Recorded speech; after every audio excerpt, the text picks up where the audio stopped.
Hi, my name is Marcos. I'm working with Professor Roman Stalker at MIT, Civil Environmental Engineering, and I'm going to be showing you how to make a microchannel using soft lithography technique. And to begin, we have to design a mask. So this is the mask, which is basically the final design of the microchannel that we intend to do. This is a design of an injector, so we can make a thin layer of nutrient where we put microorganisms swimming around it, and we see how they chemotax.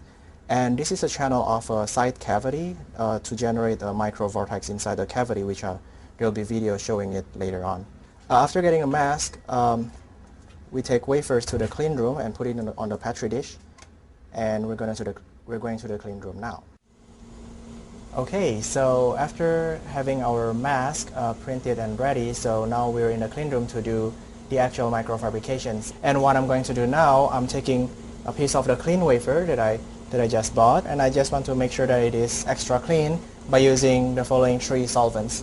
The first step is to clean using an acetone, and then immediately methanol, and then the final step is isopropanol. And we're working on the shiny side of the wafer, which is prepared for the coating. And now I'm going to blow dry it using nitrogen.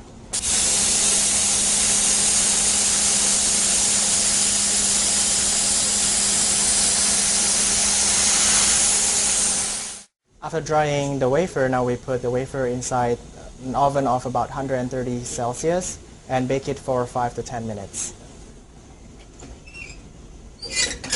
In the meantime, while we're waiting for the baking of the wafer, we can